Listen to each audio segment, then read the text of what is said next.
오늘 함께 만들어져 가는 우리라는 제목으로 에베소서 2장 21절부터 22절까지 말씀을 한번 함께 합독하도록 합니다.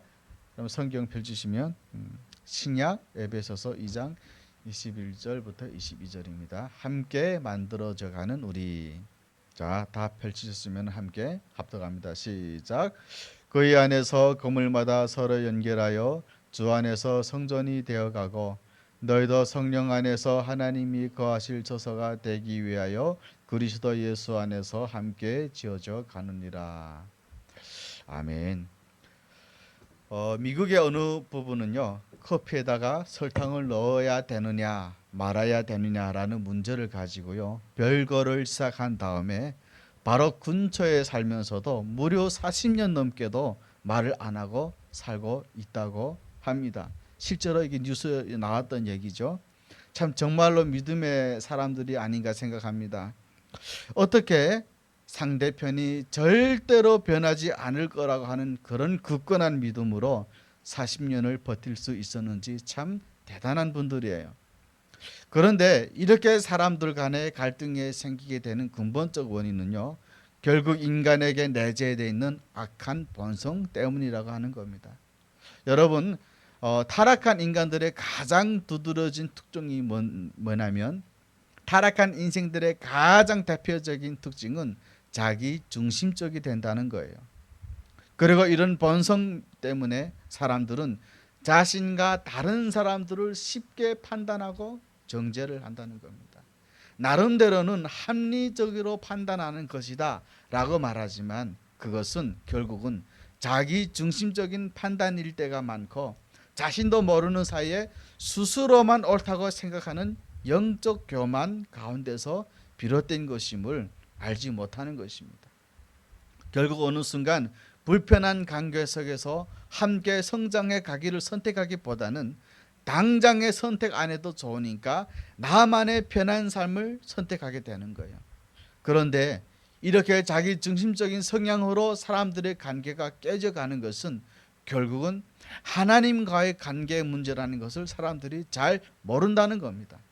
그래서 사람들과의 관계가 문제가 생기잖아요. 그러면 사람들이 어떻게 하냐면 그 사람하고 내가 관계를 회복할까를 궁리하지만, 어떻게 하면 내가 그 사람과의 관계를 다시 회복할까라고 궁리를 하지만 하나님과 나와의 관계를 다시 한번 우리는 진지하게 살펴보지 않는다는 거예요.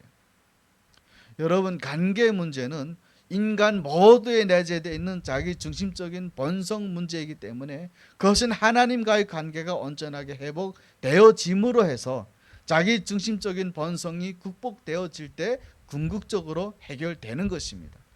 그런 의미에서 오늘 본문의 말씀은 우리에게 중요한 의미가 있어요. 하나님과의 관계를 회복시켜 주셨을 뿐만 아니라 그 하나님과의 관계 회복을 통해, 그리고 사람들과의 관계를 회복시키기 위해 이 땅에 오신 예수님에 대한 말씀이기 때문에 그렇다는 겁니다. 오늘 말씀을 통해서 하나님과의 관계가 온전히 회복되어지고 사람들과의 관계도 회복되어질 뿐만 아니라 철이 철을 날카롭게 하듯이 부족한 사람들끼리 함께 아름답게 지어져 가는 그런 은혜가 우리 모두에게 있기를 축원합니다. 에베소 교회 안에도요, 두 부류의 사람들 사이에 갈등이 있었어요. 여러분들은 에베소 교회 하게 되면 되게 건강한 교회를 알고 있잖아요. 그러나 그 건강한 교회 안에서도 이 두 부류의 사람들이 갈등했다는 거예요. 한 부류는 유대인 출신 그리스도인들이었어요. 이 사람들은 원래는요, 유대인들 입장에서 보면 걔보다도 더 못한 더 천한 존재였던 이방인 출신 그리스도인들을 엄청 미워하고 있었어요. 유대인들은요, 아브라함의 자손이고 하나님의 약속인 후손이었죠. 그리고 그것을 증명하기 위해서 그들은 나면서부터 8일 만에 할례를 받았죠. 그런데 이에 비해서 이방인들은 하나님의 백성됨의 징표인 할례가 없는 사람들이었잖아요. 그래서 그 사람들을 뭐라 부르느냐, 할례가 없다 그래서 무할례당이라고 불렀다는 거예요. 유대인들에게 있어서는 이 할례 받지 못한 이방인들이요, 하나님 나라에 대한 소망도 없는 사람이고 하나님은 물론 없는 자이고, 그래서 그들은 이 이방인들을 굉장히 무시하고 전시했다는 것입니다. 그래서 에베소서 2장 11절에서도 12절에 그러므로 생각하라 너희는 그때의 육체로는 이방인이요 손으로 육체에 행한 할례를 받은 무리가 칭하는 자들로부터 할례를 받지 않는 무리라 칭함을 받은 자들이라. 그때에 너희는 그리스도 밖에 있었고 이스라엘 나라 밖의 사람이라. 약속의 언약들에 대한 외인이요 세상에서 소망이 없고 하나님도 없는 자이더니라고 말씀을 하고 있어요. 그래서 오죽했으면 유대인들은요 이 이방인들을 만나는 것조차도 싫어했어요. 심지어 사도 베드로조차도 이방인하고 식사를 하다가 다른 유대인들이 오잖아요. 그러면 식사도 도중에 도망을 칩니다. 왜냐하면 이방인들과 같이 식사했다는 사실이 밝혀지면 비난받을까와 두려웠던 거예요. 그런데 이방인들 역시도 그런 유대인들을 좋아할 리가 없었겠죠. 그들은 아주 배타적이고 이기적이고 교만한 사람들이다 이렇게 생각하고 싫어했다는 겁니다. 그런데 문제는요, 이렇게 이방인들을 싫어하던 유대인들은 그 이방인들이 예수를 구원자로 영접해서 그리스도인이 되고 나서도 여전히 그들을 무시했다는 겁니다. 그러면 안 되지만 예수님 믿기 전에 이방인들을 미워하는 것은 그래도 좀 우리가 봐도 이해가 좀 돼요. 그런데 똑같이 예수를 믿고 이제 그리스도인이 됐어도 유대 출신 그리스도인들은 이방인 헬라 출신 그리스도인들을 그렇게 너무너무 미워했다는 겁니다. 바울 당시 에베소 교회도요, 이방인이든 유대인이든 그리스도 안에 있으면 하나됨을 알면서도 보이지 않는 갈등들이 연속이었다는 겁니다. 그래서 그들은 같은 그리스도를 주로 고백하고 있으면서도 하나됨을 이루지 못했다는 거예요. 나름대로 이유는 있어요. 유대인 출신 그리스도인들은 이방인 출신 그리스도인들을 너무 거룩하지 못했다라고 판단했다는 겁니다. 유대인들의 그 자신들의 거룩함을 위해서 이 사람들은 몸부림치는 사람들이잖아요. 그래서 그 사람들은 율법을 생명처럼 여기고 그 율법을 지키려고 노력을 했던 사람들이에요. 그런데 이 이방인 출신 그리스도인들은 전혀 그렇지가 않다는 거예요. 물론 우리 자신의 노력을 통해서 제 문제가 해결될 수는 없습니다. 우리가 알 수 있듯이 본래적으로 우리 모두는 죄성을 갖고 태어났기 때문에 그런 인간들이 유대인이든 헬라인이든 인간적인 노력을 통해서는 거룩에 이를 수 없어요. 그런데 유대인들은 적어도 자신들은 그래도 거룩한 삶을 살려고 율법도 지키고 애를 많이 쓴다는 거예요. 그렇게 살아오던 그 사람들 눈에는 세상에서 마음대로 살던 이방인들이 아무런 노력도 없이 한순간에 그저 예수를 믿는다는 이유 때문에 하나님이 백성이 된다는 것이 도저히 이해되지도 않았고 인정하고 싶지도 않았던 거예요. 그래서 결국 유대인 출신 그리스도인들 가운데는 여전히 그런 율법주의적인 생각을 못 버리고 이방인 출신 그리스도인들을 같은 교회 안에 있으면서도 은근히 무시하면서 편가르고 적대시했다는 거예요. 반대로 이방인 출신 그리스도인들 역시도 유대 출신 그리스도인들을 미워하고 적대시했다는 거예요. 그들은 그리스도 안에 있으면 다 같은 형제고 다 한 가족인데 유대 출신 그리스도인들은 자신들만 선민이라고 생각하면서 기득권을 주장하고 생각을 했다는 겁니다. 그들은 유대인 출신 그리스도인들을 배타적이라고 비난하면서 그들 역시도 나름대로는 파당을 지으면서 그들을 대적했다는 거예요. 이런 생각들은 결국 에베소 교인들로 하여금 그들의 공공의 적은 사탄이라는 사실은 까마득히 잊어버린 채로 오히려 그리스도 안에서 한 지체가 된 형제들을 판단하고 미워하고 갈등하게 만들었다는 겁니다. 그런데 안타깝게도 이런 모습들이 에베소 교회만 있는 것이 아니라 오늘날 우리들의 교회도 있다는 겁니다. 한국 교회도 존재한다는 거예요. 나름대로 말씀을 따라 열심히 산다고 하는 사람들은 자신들의 생각으로는 그렇게 열심히 신앙생활을 하지 않으면서도 단지 하나 예수 믿는다는 그 이유 때문에 구원 백성이 되어지는 그런 사람들이 못마땅한 거예요. 그래서 자기 나름대로 속으로는 판단하고 정죄하는 거예요. 아니 저러고도 어떻게 그리스도인이지? 예수 믿으려면 제대로 믿어야지 왜 저 모양이냐 하면서 생각하고 판단은 한다는 거예요. 심지어는요 예수 믿기 전에 많은 잘못된 삶을 살았던 사람들을 은근히 경계하면서요 사람은 절대 변하지 않는다라고 지속으로 혼자 결정하고, 어디서부터 생겨진 믿음인지 그 출처를 알 수 없는 굳건한 믿음 가지고 상대방을 정죄하고 판단한다는 거예요. 오늘 우리들은 혹시 지금도 그렇게 살아가고 있지는 않으십니까? 현재 한국의 탈북민들이 한 3만 명 넘게 들어왔죠. 그런데 이분들을 대부분은 자신들이 탈북민이라는 사실을 밝히기를 되게 꺼려해요. 왜 그럴까요? 사람들이 자신들을 차별하는 눈초리로 바라보는 것이 너무너무 싫은 거예요. 그런데 안타깝게도요, 이런 상황이 교회 안에도 있다는 것입니다. 이 3만 명 중에 지금 100명이 넘는 분들이 신학을 하고 목사가 됐죠. 그런데 한국 교회들 중에 대부분의 교회들은 좀처럼 그들을 신학 교육자로 불러주지 않는다는 거예요. 여러분, 사실 이 사람들이 대부분요, 통일이 되면 북한에 나가서 그곳에 복음을 전하겠다고 그 복음 전하는 그 열망을 가지고 지금 살아가는 사람들이잖아요.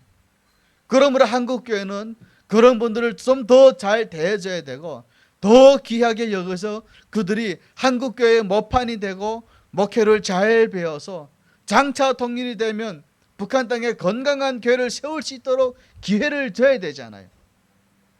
실제로 북한에는요, 통일을 되고 나면요, 무려 22,000 곳에 교회가 세워져야 되는데 지금 100명으로는 어림택도 없죠. 물론 하나님의 인도하심은 사람의 많고 적고의 수에 있는 것은 아니에요. 모세 하나를 통해서 하나님 기적을 일으키셨죠. 여호수아를 통해 하나님께 기적을 일으키신 분이시기 때문에 사람이 수에 많고 적음은 아니지만, 그래도 우리가 바라봤을 때, 북한이라는 나라를 봤을 때 그 땅에 동시다발적으로 들어가서 교회가 새겨지려면 최소한 2만여 명의 신학자들이 나와야 되는데 안 되고 있다는 거예요. 그리고 어느 교회들도요, 그들을 사역자로 받아들이지 않고요, 같은 그리스도인이면서도 같은 목사이면서도 은근히 차별하고 은근히 무시한다는 겁니다. 여러분, 이것이 바로 오늘날 한국 교회의 현실이고요, 우리들의 현실일 수도 있다는 겁니다. 너무나도 가슴 아픈 일이 아닐 수가 없어요. 그런데 오늘 본문에서 사도 바울은 그렇게 한 자리에 같이 앉아 있을 수조차 없던 그들이 이제는 그리스도의 피로 서로 가까워졌다고 말을 하고 있는 겁니다. 13절 한번 보시도록 하겠습니다. 함께 합독합니다. 시작. 이제는 전에 멀리 있던 너희가 그리스도 예수 안에서 그리스도의 피로 가까워졌느니라. 아멘이죠, 여러분. 서로 죽이고 원수지간이었던 그들이 그리스도의 피 때문에 가까워졌다는 거예요. 왜냐하면 예수님의 피가 그 원수되었던 사람들을 화평하게 만들어 냈기 때문에 그래요. 우리 한번 14절 말씀 함께 합독합니다. 시작. 그는 우리의 화평이신지라 둘로 하나를 만드사 원수된 것 곧 중간에 막힌 담을 자기 육체로 허시고. 예수님은요, 인간 사이에 있는 원수된 관계를 없애고 막힌 담을 헐고 하나가 되게 하시는 분이셨어요. 그분의 피로는요, 화목되지 않을 관계가 없는 것입니다. 왜냐하면요, 인간의 갈등의 결국은 인간의 타락한 본성에서 기이한 문제인데, 예수님은 그 타락한 본성을 자신의 피로 회복시킨 분이시기 때문에 그렇다는 것입니다. 부부간의 관계, 부모와 자식 간의 관계, 그리고 이웃과의 관계가 틀어지는 이유는 결국은 인간의 그 못돼먹은 자기 중심적인 타락한 본성 때문이라는 거예요. 그런데 예수님의 피가 그 악한 본성을 회복시켜놨다는 거죠. 그래서 그리스도의 피로 말미암아 인간의 타락한 본성 문제를 해결한 사람들은요, 아무리 적대적인 관계라고 할지라도 그것을 극복해 낼 수 있는 힘이 생긴다고 하는 것입니다. 여러분, 만약에 원수조차 사랑하는 일이 애차에 우리한테 불가능한 일이었다면 예수님은 왜 우리들에게 원수가 목마르거든 마시게 하라고 명령을 하셨을까요? 원수들이 배고파면 왜 먹이라고 말씀을 하셨겠냐는 거예요. 차라리 이렇게 말씀을 하셨어야죠. 형제들아, 내가 너희 연약함을 아는데 불편한 사람들하고는 적당히 거리를 두고 살아라. 그죠? 형제들아, 원수는 절대로 사랑할 수 없는 것이니까 애초에 사랑하려 하고 시도조차 시도조차 하지 말라고 이렇게 원래 말씀하셔야 되는 거잖아요. 그러나 이것은 절대 불가능한 일이 아니라고 하는 것입니다. 인간의 타락한 본성을 그리스도의 피로 극복한 사람들에게는 얼마든지 가능한 일이고 또 그렇게 해야 하는 것입니다.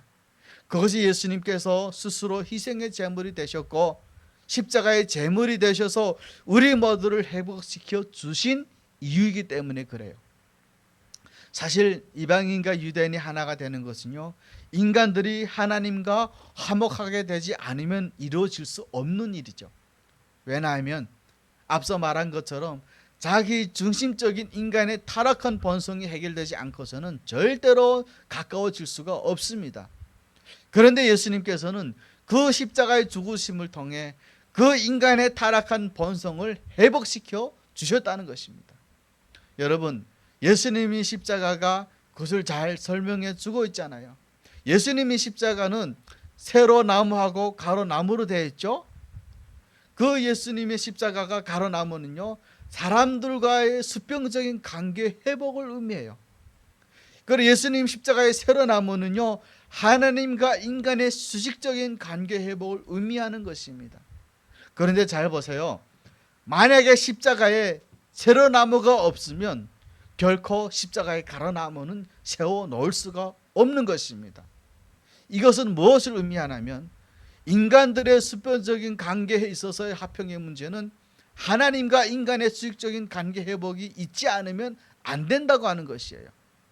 예수님 때문에 우리가 하나님과 관계가 회복되어 있어도 그것이 군데군데 막혀 있으면 어설픈 신앙, 어설픈 믿음을 가지고 살아가게 되는 것이고 우리들은 절대 사람과의 관계에서 회복을 이룰 수 없다는 것입니다. 바꿔 말하면 우리 모두가 사람과의 관계에서 뭔가 막혀 있다면 그것은 나와 하나님과의 관계에서 어딘가 분명히 뭔가가 막혀 있다는 증거가 되는 것입니다. 그 문제를 먼저 해결하라고 하는 거예요. 그게 해결이 안 되면요, 인간적인 방법으로 찾아가서 좋은 말 해주고 맛있는 거 사주고 해도요 절대 해결이 안 됩니다. 문제는 우리 자신에게 있을 수도 있다고 하는 거예요.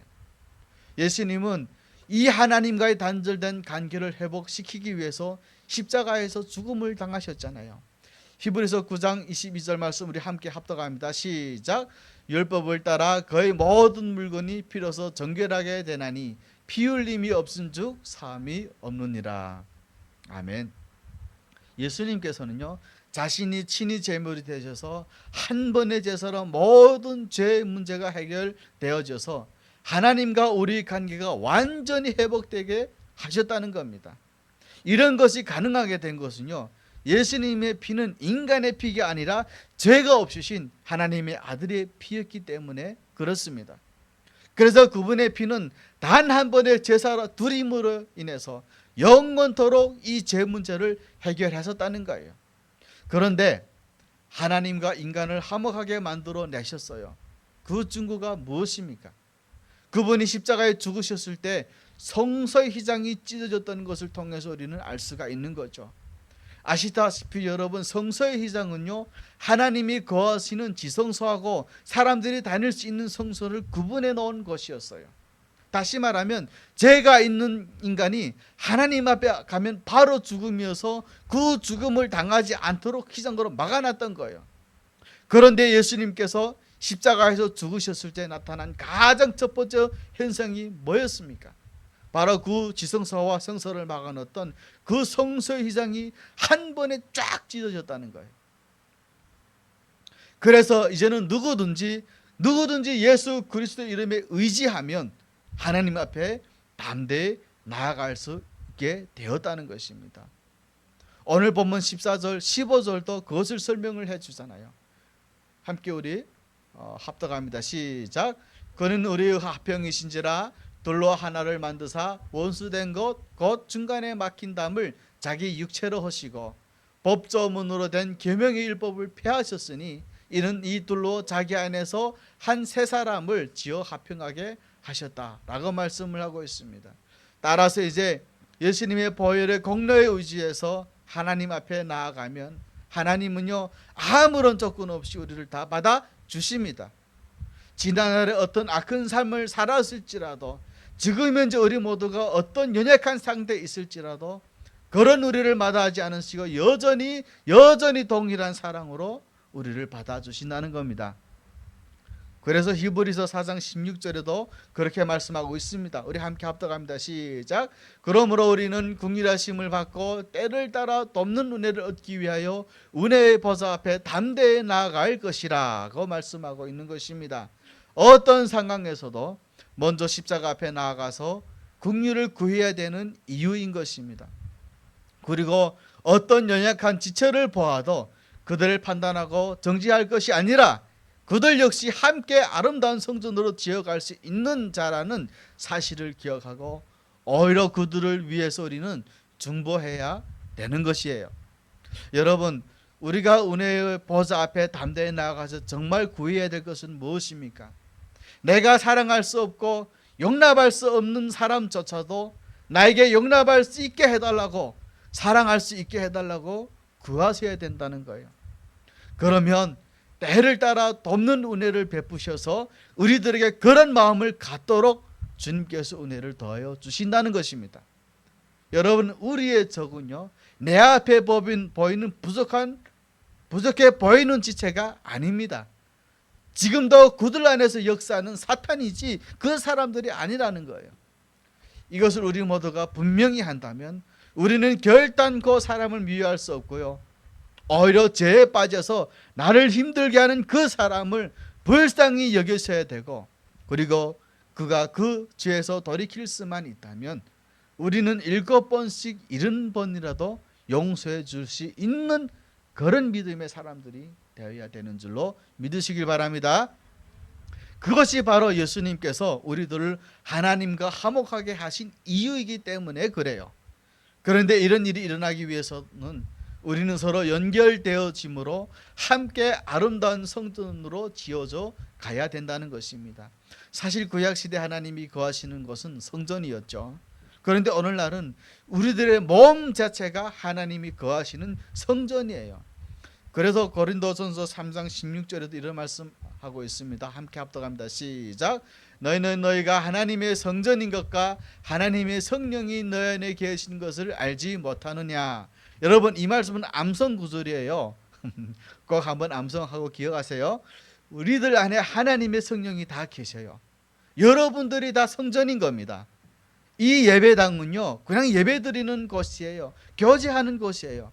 이 장소 자체가 거룩한 것은 아니라는 것입니다. 그러니 여러분, 우리 애들이 계속 올리뛰고 내리뛰고 해도 돼요. 예, 그걸 막지 마세요. 예? 그래서 여러분, 그런데 안타깝게도 그렇게 하나님이 거하시는 성전이 되어 하나님의 영광을 나타내야 될 우리 그리스도인들이 실제로는 하나님의 영광을 못 나타내고 있는 경우가 많습니다. 지금 에베소 교인들도 마찬가지예요. 그렇게 건강하다고 하는 에베소 교회조차도 헬라 출신 그리스도인들하고요, 유대 출신 그리스도인들하고 서로 갈등하고 있어요. 마치 오늘 교회 안에서 이런 저런 이유로 갈등하고 분열하고 있는 것과도 같습니다. 또 나름대로는 거룩하게 산다고 생각하는 성도들이 그러지 못한 성도들을 은근히 판단하고 정죄하는 모습들이 그렇습니다.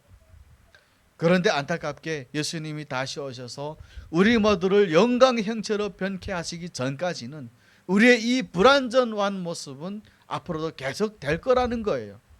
왜냐하면요, 우리 안에는 성령님만 계시는 것이 아니라 여전히 제약된 본성도 함께 있기 때문에 그래요. 그래서 오늘 본문도 뭐라고 그러냐, 하나님이 구하시는 성전된 여러분 모두가 날마다 참된 성전으로 지어져 가야 된다라고 말씀을 하고 있는 것입니다. 그래서 오늘 본문 21절에도 그렇게 말씀하고 있습니다. 함께 합독합니다. 시작. 그의 안에서 건물마다 서로 연결하여 주 안에서 성전이 되어 가고. 아멘. 그런데요, 그렇게 하나님이 그와 같이는 참된 성전이 되어가기 위해서 필요한 일이 뭐냐면 성도 상호 간에 긴밀하게 연결되어 있어야 된다는 것입니다. 21절의 말씀 여러분 보세요. 건물마다 서로 연결해서 주 안에서 긴밀하게 연결되어 있지 않으면 우리 모두는 성전으로 지어져 갈 수 없다는 것입니다.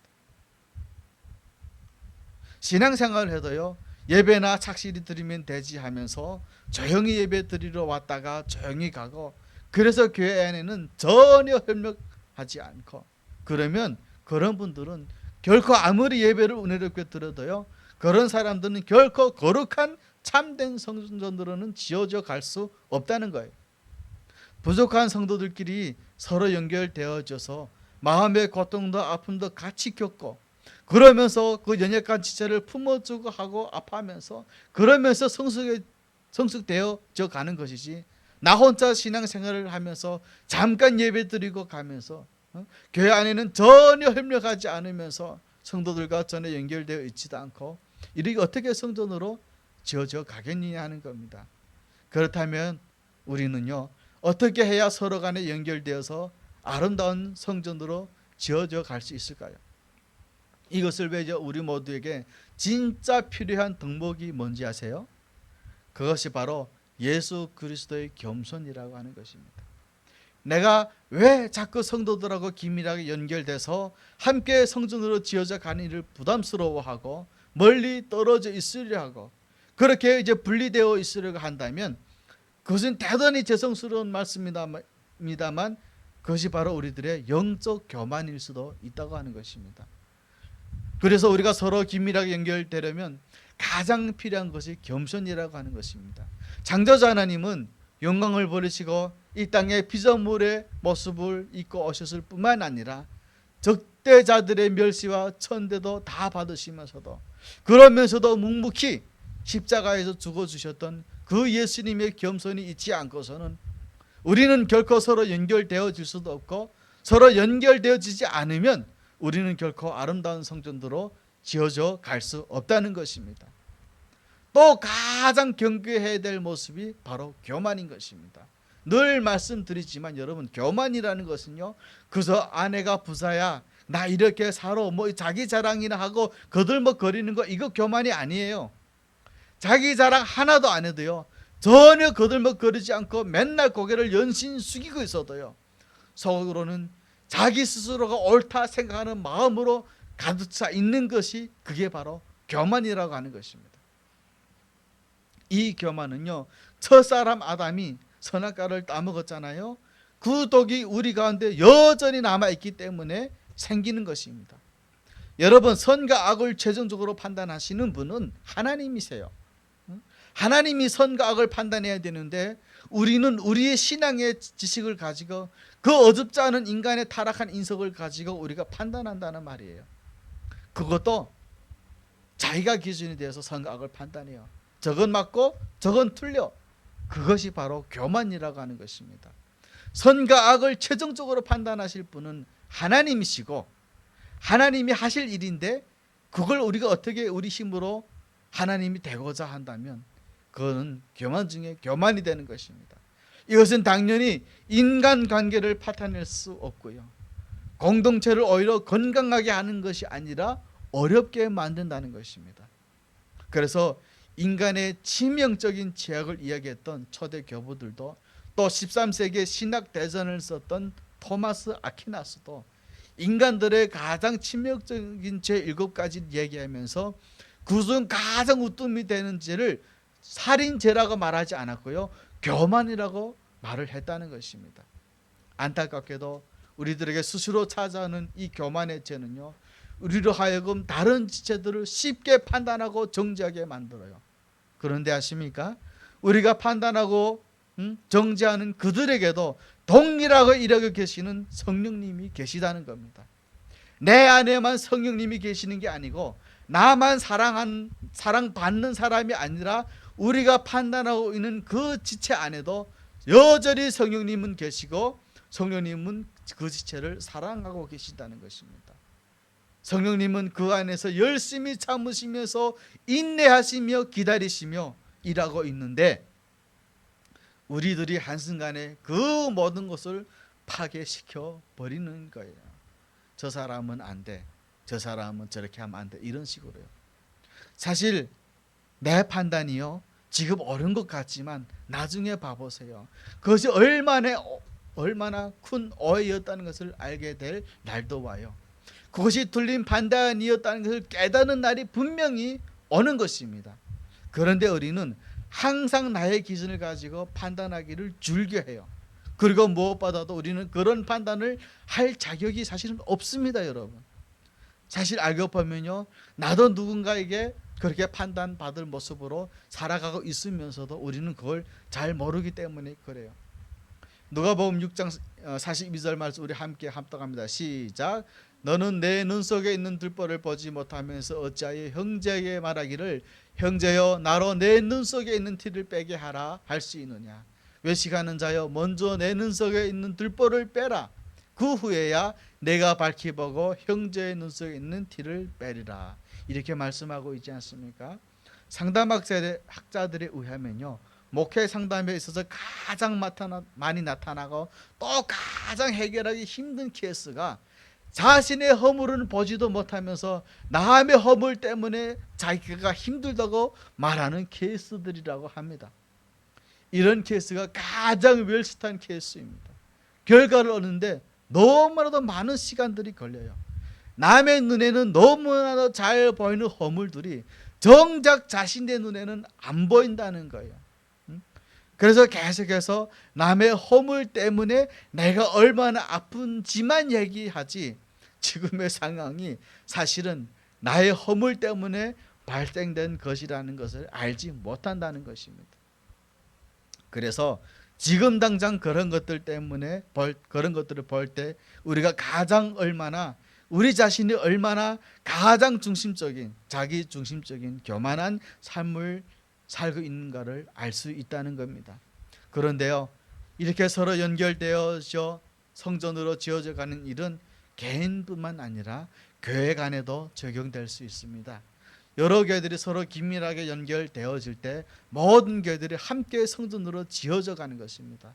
그리고 그 일은 교회들끼리 연합해서 기도하는 일을 통해서 시작될 수가 있는 것입니다.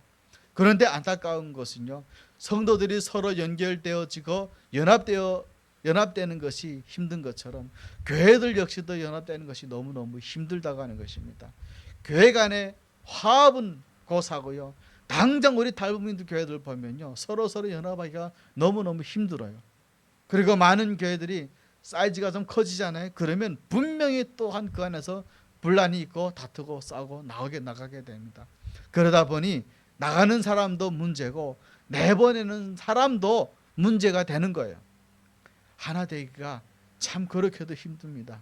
그런 의미에서 오늘날 교회들이 서로 연결되어 진행되는 모든 사역들은 하나님은 정말 기뻐하신다는 겁니다. 몇 년 전에 여러분들 그 코로나 기간에 미국 에즈버리 대학교에서 엄청난 부흥운동이 일어났던 적이 있습니다. 그해 2월 8일 그 수요일 날에 저녁에 몇 주 동안 계속해서 예배가 진행되어 가고 있었고요. 그 예배 가운데 회개와 갱신의 역사들이 너무 많이 일어났어요. 여러분 유튜브에 들어가서요, 미국의 에즈베리 대학교의 부흥하고 검색해 보세요. 다 나오고 있습니다. 그런데 이 부흥은요, 뭐 신사도 운동이나 무슨 운사주의 성령 운동처럼 소란스러운 부흥이 아니었다는 겁니다. 막 뒤로 쓰러지고 뭐 낮아빠지고 그런 부흥이 아니었어요. 너무나 차분하게 말씀과 기도에 기초한 조용하지만 회개와 갱신의 역사들이 계속 일어났고, 그 에즈베리 대학교에서 지금 미국 전체로 그 부흥의 운동이 퍼져 나가고 있다고 하는 것입니다. 하나님께서는 더 이상 미국의 영적인 타락을 가만히 보고 계실 수 없으셨던 거예요. 그래서 이제 에즈버리의 부흥운동의 불을 떨어뜨렸던 것입니다. 바라옵기는, 또 확신하기는, 이제 그 에즈버리의 대학에 떨어졌던 그 부흥의 불에 다시 이 나라 한국과 각 지역의 성령의 불로 떨어질 줄 저는 믿습니다. 어떨 때 떨어집니까? 교회들이 연합해서 기도할 때 그 부흥이 떨어진다는 것입니다. 부흥은요, 인간의 노력으로 되는 것이 아닙니다. 하나님이 부어주시는 거예요. 그런데 하나님은 어떨 때 부어주시는지 아세요? 연합해서 함께 기도할 때 부어주신다는 겁니다. 우리 인천 지역에 그 연합 기도회가 있는 곳곳마다요, 그 교회마다 엄청난 부흥의 역사가, 성령의 불길이 저는 일어날 줄로 저는 믿어요. 우리 교회도요, 우리 교회 안에서 해야 될 일이 많지만 연합해서 기도하는 일에 우리의 마음을 쓰고 함께 하고 있을 때 그런 성령의 불이 지금 우리 지역 안에도 우리 교회 안에도 떨어지게 될 줄로 저는 믿습니다. 그 증상이 지금 우리한테 많이 나타나고 있죠. 그런 영적인 기운들을 우리는 느끼셔야 되는 겁니다.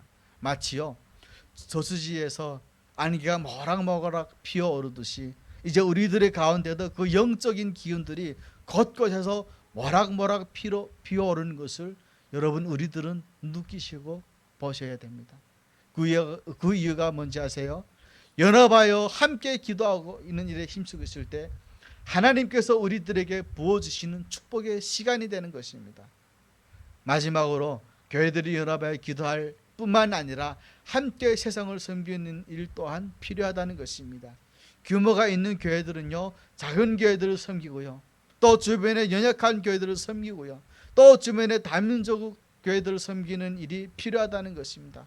언누리 교회는, 우리 언누리 교회 다 아시잖아요. 언누리 교회는요, 지금도 그렇게 하고 있대요. 매주 일요일마다 예배를 드리고 나면요, 성도들 간의 일부가 농촌 교회로 파송을 가요. 그리고 농촌 교회 가서 함께 예배를 드려줍니다. 한 번 예배 드리는 것도 힘든데 어떻게 주일에 2번씩 예배를 드리냐고요? 기쁘기 때문에 그래요. 그런 사람들은 마음에 은혜가 있기 때문에 그래요. 기껏해야 20명도 안 되는 그런 성도가 있는 농촌 교회를 가서 서울에서 언누리 교회들이 와서 함께 주일 예배를 앉아만 있어서도 그 예배가 엄청난 영적 파워가 일어나는 걸 우리는 알 수가 있죠. 예배 끝나고 주일학교 봉사도 해주고요, 식당 봉사도 해서요, 참으로 교회 간의 아름다운 나눔이라고 생각하지 않을 수가 없는 거죠. 우리 교회도요, 7월 달에 언누리 교회에서 옵니다.